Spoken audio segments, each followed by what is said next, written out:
Dans cette vidéo, nous allons apprendre à déterminer si 3 points sont alignés. On aura donc 3 points à vérifier et pour chacun d'eux, on va utiliser une autre méthode, mais à chaque fois une méthode analytique, c'est-à-dire on va travailler dans un repère. Commençons déjà donc par déterminer si le point C de coordonnées -2, -2 est aligné avec les points A et B. Et pour cela, on va utiliser l'équation de la droite AB. On va déterminer l'équation de la droite AB et à l'aide de cette équation, on va vérifier si le troisième point, le point C, vérifie cette équation. Si ce point vérifie cette équation, ça veut dire qu'il est sur la droite AB et donc que les points A, B et C sont alignés. Commençons donc par déterminer l'équation de AB. Alors pour cela, nous allons déjà avoir besoin d'un vecteur directeur de la droite AB. Et un vecteur directeur de la droite AB, eh bien c'est tout simplement le vecteur AB. On sait calculer les coordonnées du vecteur AB à l'aide des coordonnées de A et de B. Alors allons-y, on va donc commencer par sa première coordonnée. On va donc faire 1 moins 2, soit moins 1. Ensuite, pour la deuxième, on fait 4 moins 6, soit moins 2. Eh bien, le vecteur AB de coordonnées moins 1, moins 2 est un vecteur directeur de AB. Et ça, c'est très intéressant quand on connaît la forme générale d'une équation de droite. Une équation cartésienne de AB s'écrit AX plus BY plus C égale 0. Alors là, ce qu'il faudrait, c'est déterminer les réels A, B et C. Et pour cela, on va déjà utiliser un vecteur directeur de AB.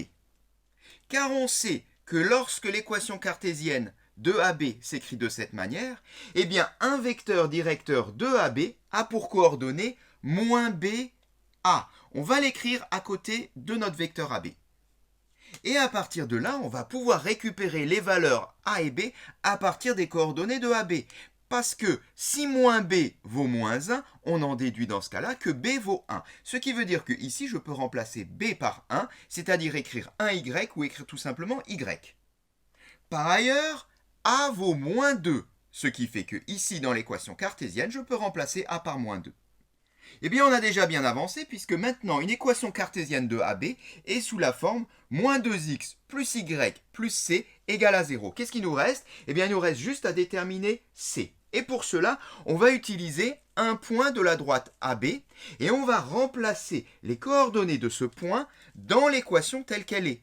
Vu que le point appartient à la droite AB, ses coordonnées vérifient son équation. Alors on peut prendre A, on peut prendre B, eh bien prenons A et remplaçons donc les coordonnées de A dans notre équation.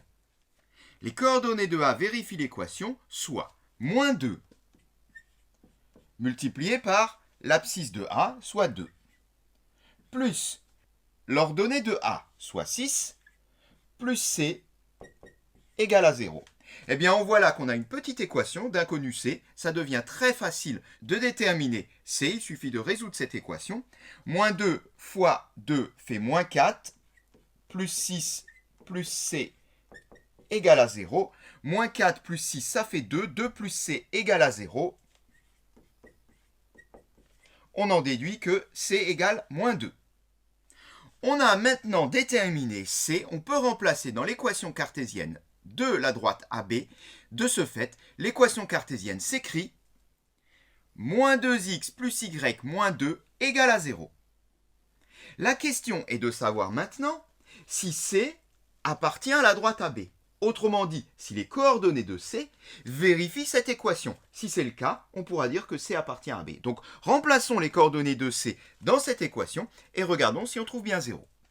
Alors, abscisse de C, moins 2, ça fait donc moins 2 multiplié par moins 2. Plus ordonnée de C, moins 2 également. Moins 2, on effectue tout ça, moins 2 fois moins 2 fait 4, moins 2, 4 moins 2 égale 0. Autrement dit, les coordonnées de C vérifient l'équation de AB. On en déduit donc que les points A, B et C sont alignés. On va donc s'attaquer au point D avec une nouvelle méthode à l'aide des coefficients directeurs. On a placé donc le point D sur notre graphique et on a envie de penser que les points A, B et D ne sont pas alignés. Alors, pourquoi? Bien, tout simplement parce que lorsqu'on regarde la droite AD en rouge et la droite AB en verte, on voit qu'elles ne sont pas confondues et donc, en particulier, elles ne sont pas parallèles. Elles ne sont pas dans la même direction. Donc, ce qu'on va faire, c'est qu'on va déterminer le coefficient directeur de la droite rouge, la droite AD, le coefficient directeur de la droite verte, la droite AB, et on va montrer que ces deux droites n'ont pas la même direction par le fait qu'elles n'ont pas le même coefficient directeur. Donc, calculons déjà le coefficient directeur de AB. On va l'appeler M1 et on rappelle la formule. Pour calculer le coefficient directeur de AB, on fait la différence des ordonnées, soit YB moins YA, sur la différence des abscisses, soit XB moins XA. À partir de là, il suffit juste de remplacer en reprenant donc les coordonnées de A et de B. Alors, pour YB moins YA, ça correspond à 4 moins 6. Pour XB moins XA, cela correspond à 1 moins 2. 4 moins 6, eh bien ça fait moins 2. 1 moins 2, ça fait moins 1. Les deux moins s'en vont, il reste 2 sur 1 ou tout simplement 2. On va faire de même maintenant en calculant le coefficient directeur de la droite AD. C'est parti. Alors les calculs sont évidemment les mêmes. On va appeler ce coefficient M2. Le calcul correspond à faire YD moins YA sur XD moins XA, puisqu'on parle bien ici de la droite AD. YD moins YA, 1 moins 6 sur XD moins XA, moins 1 moins 2. On effectue 1 moins 6 moins 5, moins 1 moins 2 moins 3. Les moins s'en vont, il reste 5 tiers.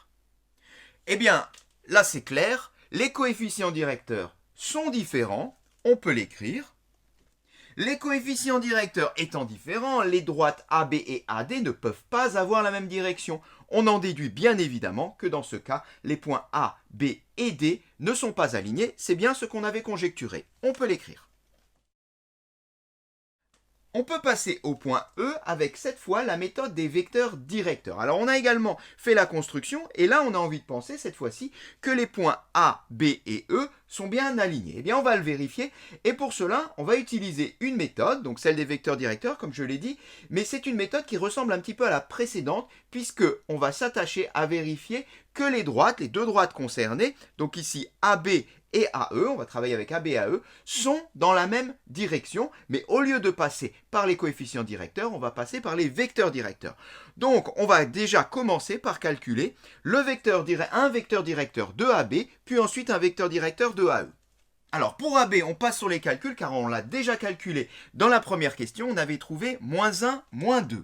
Un vecteur directeur de AE, bien évidemment, on choisit AE, et on effectue les calculs. Moins 0,5, moins 2, moins 2,5. Et 1, moins 6, moins 5. La question est maintenant de savoir, est-ce que ces deux vecteurs sont colinéaires? Si ces deux vecteurs sont colinéaires, les droites auront la même direction et les points A, B et E seront alignés. Alors, vérifions que ces deux vecteurs sont colinéaires et pour cela, eh bien, on va vérifier si les coordonnées de ces deux vecteurs sont proportionnelles. On va faire le calcul en effectuant moins 1 multiplié par moins 5, moins 2,5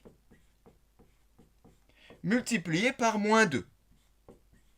C'est en fait derrière le calcul du déterminant. Si cette différence est nulle, cela veut dire que les coordonnées sont proportionnelles et donc que les vecteurs sont colinéaires. Faisons le calcul. Moins 1 fois moins 5, ça nous donne 5, moins 2,5 fois moins 2, ça nous donne 5. Eh bien, 5 moins 5, 0. On voit bien qu'on a ici la colinéarité entre les deux vecteurs. Les vecteurs AB et AE sont colinéaires. On peut donc en déduire l'alignement de nos trois points AB et E. Les points A, B et E sont alignés. Merci d'avoir regardé cette vidéo et à bientôt.